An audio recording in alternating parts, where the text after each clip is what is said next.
I hate to say it, but the number on your blood pressure cuff is probably wrong. Your machine is fine. Your nurse is doing their best with the 12 minutes they are given. The problem is everything that happens around that one measurement. How long you sat first, what you drank, where your arm was resting, whether you said a single word, all of it moves the number before the cuff ever tightens. I have been measuring blood pressure for over 15 years, and I would say 4 out of 5 readings I come across, including ones taken in good clinics by careful nurses, are taken wrong. Some are off by 30 points. 30. That is the gap between being told you are fine and being sent home on a pill you may never have needed. And this matters more than almost anything else I talk about, because your blood pressure is one of the only numbers in all of medicine you can take yourself at home for free if you know how. Getting it wrong costs you in both directions. Some people get treated for a disease they were never going to have. Others walk around reassured while real damage builds in their arteries. So I'm going to take you through 11 mistakes that throw the number off and tell you exactly how many points each one adds. A full bladder can add 15. A coffee an hour ago, 10. The way you are sitting in your chair right now, another 15. And at the very end, 2 hidden conditions. One that gets people medicated for nothing, and one that hides a stroke risk in plain sight that even doctors forget to check for. Before you click away because you own a cuff and figure you have got this, give me 60 seconds. The most common mistake of all happens before the cuff even goes on, and almost nobody is told about it. Here is the one idea that makes all 11 of these make sense. Your blood pressure is a live reading of how hard your heart is working at that exact second. It is not one fixed number you carry around. Sit down winded and it is high. Rest quietly and it falls. It changes minute to minute all day long. And almost every mistake on this list does one of 2 things to that live number. The first is it flips on your stress switch. The medical name is the sympathetic nervous system, your fight-or-flight response. The same wiring that floods your body when a car cuts you off in traffic. When that switch trips, your vessels tighten, your heart speeds up, and the cuff records a pressure that was never your true resting one. The second thing a mistake can do is fool the cuff mechanically with the wrong equipment or the wrong arm position. So the machine reports a number your arteries are not actually carrying. Either way, you end up with what I call a phantom number. A reading that looks real, gets written in your chart, and follows you around even though it has nothing to do with the pressure that is actually wearing on your heart and kidneys year after year. Keep the phantom number in your head because that is the villain of this whole video. Every mistake creates one, and the goal today is to take it away. So the number you and your doctor are making decisions on is finally the real one. One quick thing before the first mistake. If you are in your 60s or you can feel 60 coming, and what you really want is to live longer, stronger, and healthier, I want you to know where to look. I took everything I tell my own patients and put it into one simple plan. It has already helped thousands of people feel steadier and more in control of their own health after 60. The link is on your screen right now. You do not have to write anything down. Just take a look once we are finished here. So, here it is. The most common mistake of all, and it happens before the cuff even goes on. You walk into the room, you sit down, and the reading gets taken right away. Think about what your body just did. You got out of the car, walked across a parking lot, maybe took the stairs, sat in a waiting room worrying about your numbers, then walked back to the exam room and sat down. Your stress switch is wide open. Your heart is still up from moving and from nerves. And we slap a cuff on and call that your blood pressure. That is a phantom number. To get a true resting one, you need to sit quietly for a full 5 minutes first. No phone, no moving around, no talking, just sitting, letting that stress switch settle back down. Skip that and your top number, the systolic, the pressure when your heart actually beats, can read up to 11 points too high, 11 points from nothing more than not waiting. That is the difference between a 128 and a 139. One of those gets a nod, the other can start a conversation about medication. Same person, same arteries, same afternoon. The only thing that changed was the clock. So at home, here is the fix, and it is free. Sit down in your chair, get the cuff ready, and then do nothing for 5 minutes before you press start. I tell patients to put it right after some quiet task. You sat to read. You sat to watch something. Then you measure. 5 quiet minutes turns a phantom number back into a real one. The second mistake rides right on the back of the first. talking or being talked to while the cuff is inflating. This is so common in a clinic, it is almost a joke. The cuff is going, and that is exactly when someone asks you how your daughter is doing or whether you found parking all right. You answer because you are polite, and every word is nudging your number up. Here is why talking is not passive. It tightens the small muscles in your chest and throat. It changes your breathing, and it gives that stress switch a little tap on the shoulder. Even friendly small talk does it. The research on this is consistent. Holding a conversation during the reading can add around 7 points to your systolic on top of everything else. Stack it with the first mistake, and you can see how fast this runs away from you. No rest, 11 points. Chatting through it, 7 more. You are already 18 points into phantom territory, and the cuff has barely finished. The fix is simple and a little bit awkward, and I want you to do it anyway. When the cuff is inflating, you go quiet. At home, that is easy. You are alone. In the office, it is all right to hold up one finger and say, "Give me a moment. Let me get a clean reading." Any good nurse will respect that. You are not being difficult. You are protecting the one number the whole appointment is about. Now look at how you are actually sitting, because the next 3 mistakes are all about your body, and most people get all 3 wrong at once. The third mistake is sitting without back support. Perched on the edge of an exam table or on a stool with nothing behind you. When your back is unsupported, your muscles have to work just to hold you upright. That low-grade muscular effort holding your own torso steady raises your blood pressure measurably. Your body reads it as light exertion, and the stress switch responds the way it always does. An unsupported back can push your systolic up by about 10 points. This is why the reading you get sitting on that paper-covered table can be honestly meaningless. You are doing constant low-level muscle work the whole time, just holding yourself upright, and the cuff is recording every bit of it. At home, the fix cost you nothing. Sit in a chair with a real back and lean against it. A dining room chair is perfect for this, better than a soft couch that lets you slump. Back flat against the support, shoulders relaxed. Let the chair hold you up so your muscles do not have to. And so the only thing the cuff measures is your heart at rest. The fourth mistake is what you are doing with your arm, specifically, letting it hang or resting it down in your lap while the cuff reads.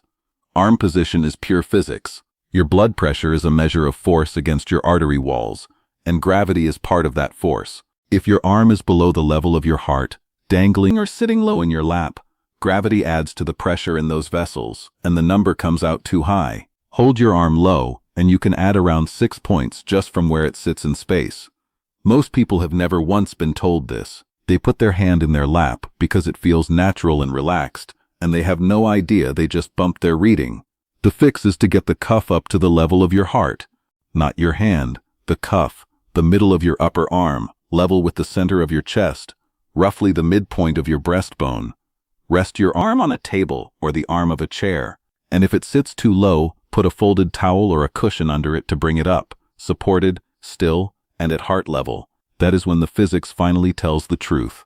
The fifth mistake is the worst of the body position group, and it is the one I see constantly. Crossing your legs. It feels comfortable and harmless. For this one number, it is one of the worst things you can do. When you cross your legs at the knee, you partially squeeze the large blood vessels in your thighs and pelvis. Blood that should flow freely gets a little dammed up. Pressure backs up through the system, and your reading climbs. Of all the position mistakes, this one hits hardest. Crossing your legs can raise your systolic by up to 15 points from the way you are sitting. Let that sink in, because almost everyone watching this crosses their legs the second they sit down, and they have been doing it during every reading of their life. So here is the position that fixes mistakes 3, 4, and 5 all together. Sit back in a firm chair with your back supported. Uncross your legs, both feet flat on the floor, ankles apart, arm resting and propped up to heart level. Sit like that for your 5 quiet minutes. Stay quiet through the reading, and you have just eliminated 5 of the 11 mistakes in one sitting. That single posture is worth 30 or 40 points of phantom pressure for a lot of people. Quick pause here, because we are right in the middle, and I want to ask you something. If this is already changing how you will take your next reading, do me a small favor and hit subscribe and leave a comment with your age. I read them, and the age of the people watching genuinely shapes which topics I cover next. If you think this would help someone, your spouse, a friend who is on blood pressure medication, share it with them. So back to it, because the next mistake might add the most points of any single thing on this list. The sixth mistake is one nobody connects to blood pressure at all: taking your reading with a full bladder. This sounds like it cannot possibly matter. It matters a lot. A full bladder is a low-level stress signal to your body. It activates that same stress switch. We keep coming back to the sympathetic nervous system, and your body responds by tightening vessels and raising pressure, whether you consciously feel the urge or not. A full bladder can add up to 15 points to your reading, the same as crossing your legs. And think about the trap here. You wake up in the morning, you have not gone yet, and that is often exactly when people sit down to check. Or you drank a big glass of water or a cup of coffee an hour ago, and now everything is backed up while you measure. Phantom points every time. The fix could not be simpler. Use the bathroom before you take your reading. Empty bladder, then sit down for your 5 quiet minutes. That is it. One of the biggest single sources of a falsely high number gone for free in 30 seconds. The seventh mistake is the coffee in your hand. Caffeine taken too close to the reading. Now this one has a wrinkle that most warnings skip, and I want you to have the honest version. Caffeine tightens your vessels and can briefly lift your blood pressure. In someone who rarely drinks it, a cup of coffee can push the systolic up by around 10 points for a little while. But if you drink coffee every single day, like most of us, your body adapts to it and the effect on your pressure becomes close to nothing. So whether caffeine is moving your number depends a lot on whether you are a daily drinker or not. Here is how I tell patients to handle it, because the answer is not to quit your morning coffee. If you suddenly skip the coffee your body is used to, you can get a withdrawal headache, and that headache can raise your pressure too. So you cannot win by going cold turkey on measurement morning. The fix is just timing. Whatever your habit is, leave about 30 minutes between your last coffee, tea, or caffeinated soda and your reading. Keep your normal routine.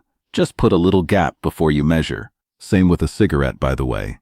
If anyone still has that habit, nicotine spikes pressure hard, so the same 30-minute gap applies. Steady routine, small buffer, real number. The eighth mistake is the equipment itself.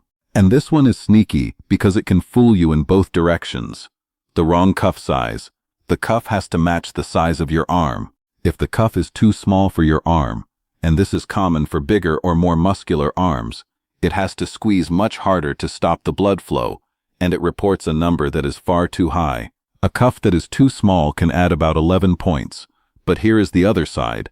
If the cuff is too big for your arm, it gives you a number that is falsely low, and a falsely low number is dangerous in its own way, because it is reassuring. It tells you everything is fine, when it may not be. So the cuff is the one piece of this where a mistake can hide a real problem, not just invent a fake one. The fix is to actually check once. Take a tape measure and measure around the middle of your bare upper arm. Then look at your cuff, because almost every cuff has the arm size range it fits printed right on it. Make sure your measurement falls inside that range.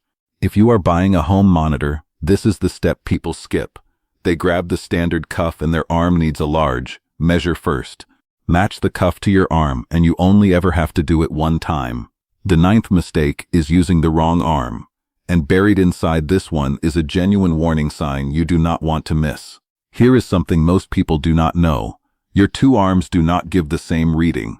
There is almost always a small difference between them, and that is completely normal. The rule is that you should use the arm with the higher reading, because it is the one that better reflects the true pressure your body is working against. Many offices only have the room set up to use one arm, usually whichever is convenient, and that can quietly understate your pressure if it happens to be your lower arm. But now the part that matters more than any single point value. The first time you check your blood pressure seriously, check both arms. If one arm is consistently reading 10 points higher than the other, or more, that is not just a quirk. That can be a sign of vascular disease, narrowing in one of the large arteries that feeds the arm, often a vessel called the subclavian artery up near your collarbone. A consistent gap of more than 10 points between your arms is something to bring to your doctor because it can flag a circulation problem worth looking into. So the fix is 2 steps. 1. Measure both arms when you start. Find which one runs higher, and from then on, always use that arm at home. 2.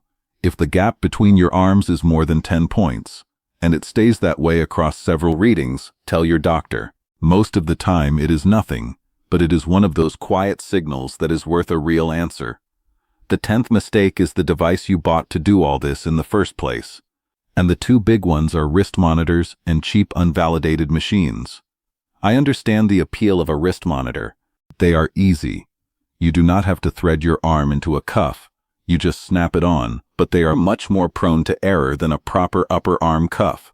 Your wrist is full of small vessels and tendons, and even a tiny change in how you hold your hand, a little high, a little low, tilted, throws the number off. I would not rely on a wrist monitor unless an upper arm cuff is genuinely not an option for you because of arm size or pain or some other real reason. The second half of this is accuracy, plain and simple. There are a lot of cheap no-name blood pressure machines for sale, and many of them have never been properly tested for accuracy. A pretty number on a screen means nothing if the device was never proven to be right. Here is the fix, and it is the most useful tip in this whole section. There is an independent organization that rigorously tests home blood pressure monitors for accuracy, and they publish the list of the ones that pass. The site is validatebp.org. Before you trust any monitor or before you buy one, check that it is on that validated list. An upper arm cuff correctly sized from the validated list. That is the equipment that earns your trust. Now suppose you did everything right. You rested, you sat properly, empty bladder, right arm, validated cuff. There is one mistake left, and it might be the biggest of all. This one is about where you measure. The 11th mistake is relying only on readings taken in the doctor's office. There are two hidden conditions hiding in that one mistake, and they are mirror images of each other. The first is white coat hypertension. For a lot of people, just being in a medical setting trips the stress switch hard. The waiting, the gown, the worry about the result. It all spikes the pressure, and only there. We see this in up to 1 in 5 people, and it is not a small bump. White coat hypertension can inflate your systolic by up to 30 points above your true resting pressure. That is how some people get started on blood pressure medication they do not actually need. Treated for a number that only exists inside the clinic. This is where I want to tell you about a patient. I will call her Margaret, and she is a composite of many people I have seen with the details changed. Margaret was 68. She did everything right. Came in for her checkup and her reading was 158/94. High. Her doctor added a second blood pressure pill. A few weeks later she was getting dizzy standing up from a chair, laid it in the kitchen. And one afternoon she caught herself on the counter before she went down. That is the part that scares me with seniors, because a fall at 68 can change the rest of your life. So we did the simple thing. We had her measure at home properly. Rested, feet flat, empty bladder, supported arm. Her real number came back 128/78. Her arteries had been fine the whole time. The 158 was a phantom, a stress reading that only showed up in the office. Her doctor was able to take the extra pill back off. The dizziness went away, and the falls stopped. Her arteries had been healthy the whole time. The office was the one and only place her pressure was ever high. Now the mirror image, and this one is more dangerous because it cuts the other way. Masked hypertension. This is when your reading looks perfectly normal in the doctor's office, but your pressure is actually high the rest of the time at home, at work, in real life. It is even more common than white coat, affecting up to a third of people in some groups. And it is the dangerous one because everybody is reassured. The office number looks great, so nobody treats it, while the real damage to your vessels and your kidneys goes on quietly in the background. Both of these come from the same blind spot, trusting a number taken in one artificial place on one day, and the fix for both is the same. Which brings us to the thing I most want you to take away from this entire video. You measure at home over time. Here's the protocol I give every patient. Twice in the morning, not long after you wake up, before coffee and before your medications. 2 readings a minute apart, then twice again in the evening before bed. Do that every day for a week, then take the average of all of them. That average from your own chair across a normal week of your life is far closer to the truth than anything we capture in a 12-minute visit. And the number to know is this. If your home average is consistently over 130/80, that is the line where you should be talking to your doctor, not panicking over one high reading.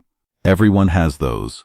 The average is what matters because it is the chronically high pressure day after day that slowly damages your arteries, your heart, your kidneys, and your brain, and drives the risk of heart attack, stroke, and kidney failure. That is why we care about this number at all. And it is also one of the most treatable risks in all of medicine once you are finally working from the real one. Here is the single thread running through all 11. Every one of them creates a phantom number.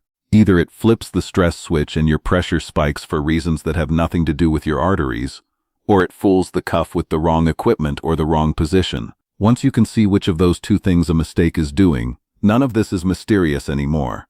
And that is the real point of today. Your blood pressure is one of the very few things in your whole health picture where you genuinely hold the lever. You do not need a lab or a specialist or anyone's permission. You need a validated cuff, 5 quiet minutes, and the right way to sit. Do that and you stop handing your doctor a phantom and start handing them the truth. So here is what to do starting tonight. 1. Find your cuff and check it. Is it an upper arm cuff? Is it sized to your arm? Is it on the validated list at validatebp.org? If not, that is your one purchase. 2. Set up your spot. A firm chair with a real back next to a table where you can prop your arm up to heart level. The same chair every time. 3. Run one clean reading the right way right now. Empty your bladder. Sit back, feet flat on the floor, legs uncrossed, arms supported at the level of your chest. Stay quiet. No phone. No talking for 5 minutes. Then measure. The first time, do both arms and note which one runs higher. 4. Start the week twice each morning before coffee, twice each night before bed for 7 days, and write each one down. At the end of the week, average them. If that average is over 130/80, book the appointment and bring your numbers with you. One firm line before you go. Do not change or stop any blood pressure medication on your own based on a home reading. Bring your home numbers to your doctor and decide together. And if you ever get a reading around 180/120 along with chest pain, trouble breathing, vision changes, weakness on one side, or a terrible headache, that is not a measurement question. That is an emergency. Call 911. We spent this whole video making sure the number is real, but once you know your true pressure is high, the obvious next question is what you can actually do about it without reaching for medication first. There is a lot you can do, and some of it works faster than people expect. I made a video on how to naturally lower your blood pressure, the everyday changes that move the number the most, and it is on your screen right now. Go take a look and I will see you over